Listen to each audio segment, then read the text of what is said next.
Baru saja ada pasangan suami istri yang berkonsultasi dengan saya mengenai hutang piutang yang mereka hadapi.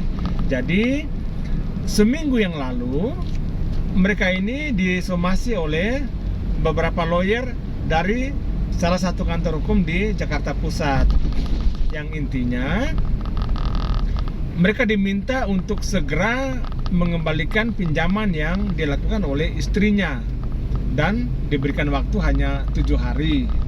Nah, apabila tidak melunasi hutangnya, maka diperingatkan untuk segera keluar dari rumah yang sekarang mereka tempati. Jadi kasus posisinya kurang lebih seperti begini. Si istri ini meminjam uang dari teman baiknya yang seorang pengusaha. Kemudian uang yang dipinjam ini digunakan untuk investasi.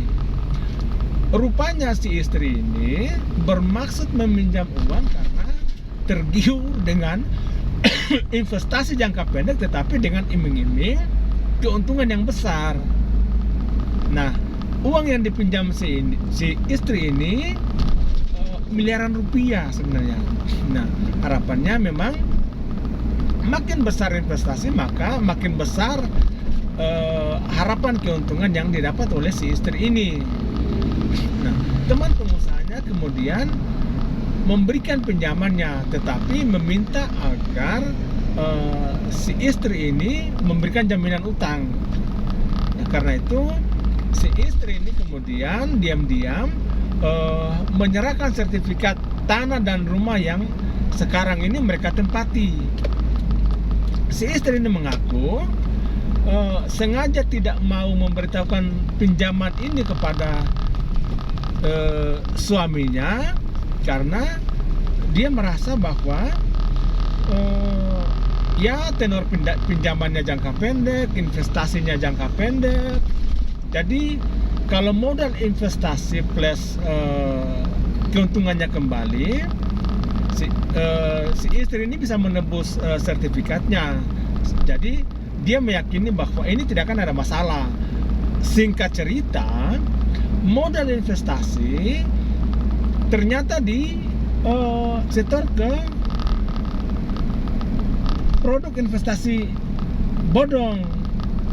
Nah, akibatnya untung besar tidak pernah dapat, modal pun raib, tidak bisa dikembalikan. Sementara utangnya sudah jatuh tempo dan sudah mulai ditagih oleh si teman yang pengusaha tadi. Nah, awalnya komunikasi antara si istri dan pengusaha pemberi pinjaman ini masih baik-baik saja, walaupun hutang si istri ini sudah jatuh tempo dan belum dibayar.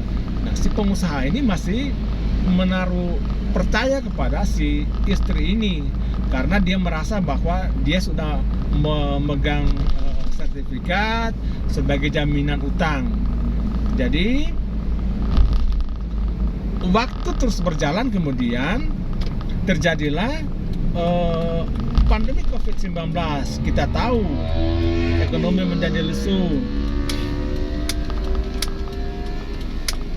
Kemudian pengusaha ini mengalami resesi, penurunan omset drastis sampai gangguan cash flow pada perusahaannya dan akibatnya kesulitan membayar gaji karyawan.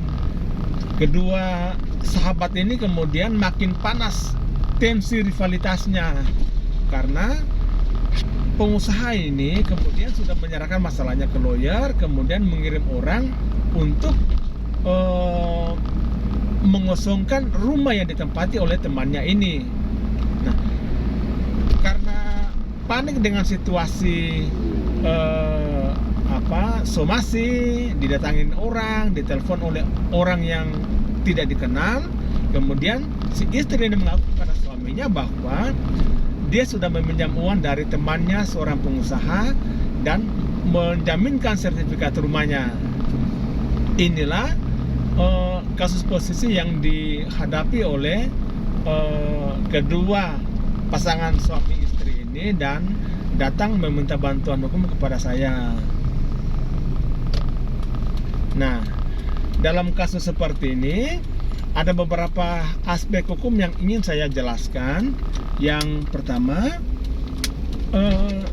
apakah utang yang dibuat oleh si istri tanpa sepengetahuan suami dapat diminta pertanggungjawabannya kepada suami secara bersama-sama. Kemudian yang kedua,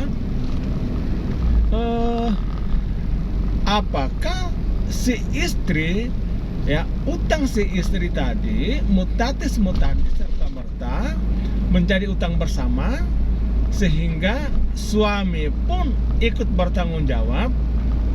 Ketiga, apakah sertifikat tanah yang dijaminkan tadi dapat disita untuk melunasi utang si istri ini. Pasal 35 Undang-Undang Perkawinan pada intinya menyatakan bahwa harta dalam perkawinan itu terdiri dari harta bersama dan harta bawaan.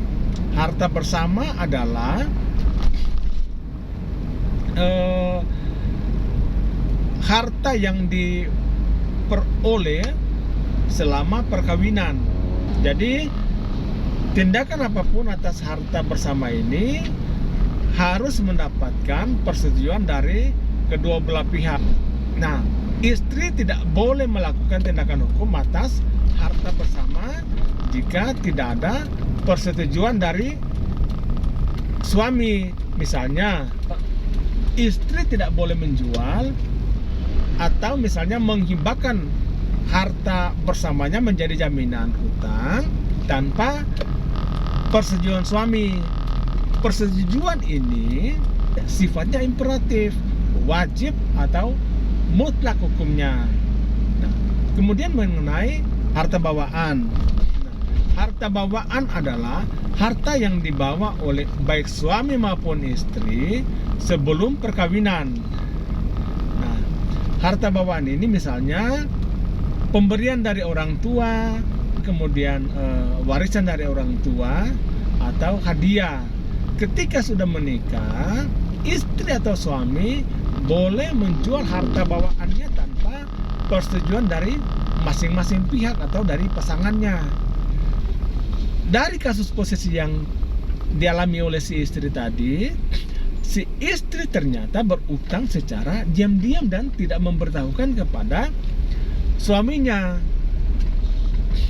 tanpa ada persetujuan suami, sehingga utang si istri secara hukum tidak mengikat kepada suaminya. Kemudian mengenai jaminan utang, karena sertifikat yang dijadikan jaminan utang adalah harta bersama, maka konsekuensi hukumnya perjanjian utang piutang ini menjadi tidak sah atau cacat hukum. Kembali kepada kaidah hukum bahwa tindakan hukum atas harta bersama wajib hukumnya ada persetujuan bersama. Maka perjanjian pinjaman uang si istri dan penjaminan harta bersama tanpa persetujuan suami, maka perjanjiannya menjadi cacat hukum karena tidak memenuhi ketentuan pasal 1320 KUH Perdata. Sejak awal perjanjian ini dianggap tidak pernah ada atau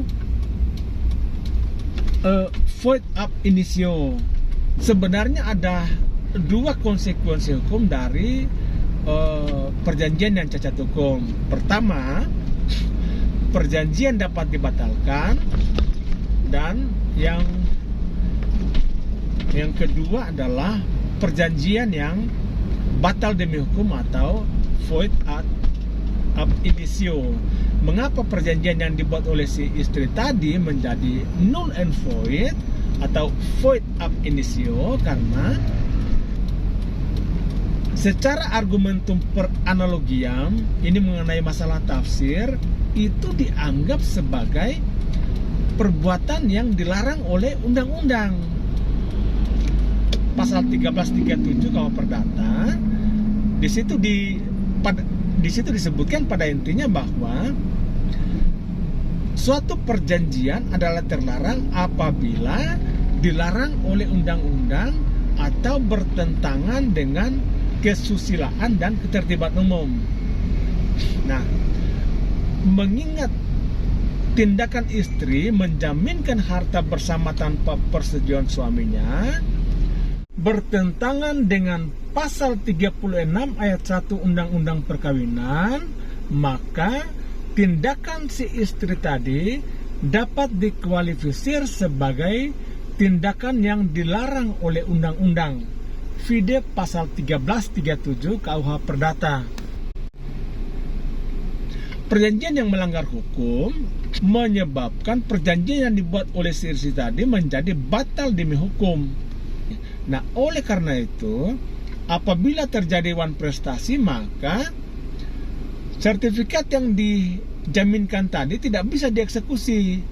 Rumahnya pun tidak bisa dijual untuk melunasi hutangnya karena rumah ini adalah harta bersama. Merujuk pada perjanjian yang void ab initio tadi, maka sebenarnya pengusaha yang tadi memberikan pinjaman kepada si istri ini sebenarnya tidak berwenang untuk mensomasi, menyuruh orang untuk keluar dari rumahnya. Sebaliknya, justru penerima pinjaman bisa mengkick balik, bisa mensomasi ke pengusaha itu untuk menyerahkan sertifikatnya, mengembalikan sertifikatnya itu. Semoga penjelasan ini bermanfaat. Sampai jumpa dalam perkara-perkara menarik selanjutnya.